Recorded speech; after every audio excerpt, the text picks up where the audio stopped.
আসসালামু আলাইকুম, আমি রাশিয়া রাবি ফিজা। আজকে কোনো ব্লগ নয়, একটা দুর্দান্ত রেসিপি নিয়ে চলে আসলাম। ছোট বড় সবার ভীষণ পছন্দের। আমি তো অলমোস্ট আমার বাসায় এটা তৈরি করেই রাখি।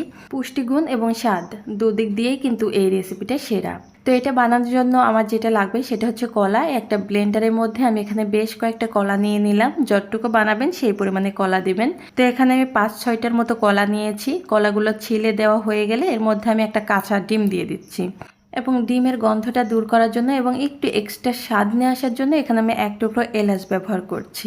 এবার হচ্ছে সবগুলো একসঙ্গে ব্লেন্ড করে নেব। এই যে দেখুন আমার ব্লেন্ড করে নেওয়া হয়ে গেছে। এবার হচ্ছে এর মধ্যে আমি বাকি উপকরণ মিক্সড করে নেব।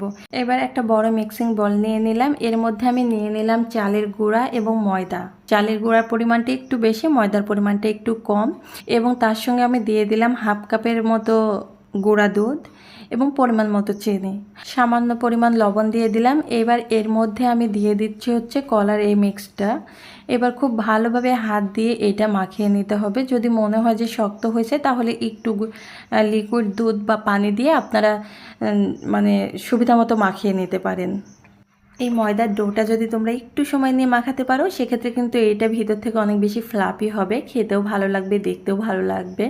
তো আমি একটু সময় নিয়ে ময়দাটা মাখাচ্ছি। আচ্ছা, আমার রেসিপিগুলো বা আমার ব্লগ ভিডিওগুলো তোমাদের কেমন লাগে অবশ্যই একটু কমেন্টে জানাবে। আর আমার কোনো ভিডিও যদি তোমার কাছে ভালো লেগে থাকে তাহলে একটু শেয়ার করে অন্যকে দেখার সুযোগ করে দেবে। তো এগুলো এখন আমি ভেজে নেব। যে কারণে একটা প্যান বসিয়ে দিয়ে আমি একটু বেশি পরিমাণে তেল দিয়ে তেলটা হালকা গরম করে নিলাম। আর এই যে এইভাবে, ঠিক এইভাবে দেখো, এভাবে দিয়ে দিচ্ছি সবগুলো বলের মতো করে। যদিও আমি অত পারফেক্টভাবে গোল করে দিতে পারি না, অনেকেই কিন্তু বা আমার দাদিদের দেখতাম এত সুন্দর গোল গোল করে দিত, মানে একদম পুরা ক্রিকেট বলের মতো হয়ে যেত। তো আমি তো আর সেভাবে পারি না, যেভাবে পারছি সেভাবেই দিচ্ছি, বাট খেতে কিন্তু অসাধারণ। তো এখন হচ্ছে এগুলো আমি অল্প হিটে ভেজে নেব। জোরে হিট দিলে এগুলা ভিতরে কাঁচাই থাকবে, উপরে কালার চলে আসবে, বুঝতে পারবেন না। যে কারণে একটু সময় নিয়ে অল্প হিটে ধীরে ধীরে ভেজে নেওয়ার চেষ্টা করবেন, তাহলে দেখবেন অনেকটা ফুলেও উঠেছে, আবার ভিতর থেকে একদম এটা অনেক সুন্দর হয়েছে। তো আমি 10-15 মিনিটের মতো সময় নিয়ে এটা ভেজেছি। মাশাআল্লাহ দেখুন সুন্দর কালার আসছে। এখন হচ্ছে এগুলো আমি উঠিয়ে নেব।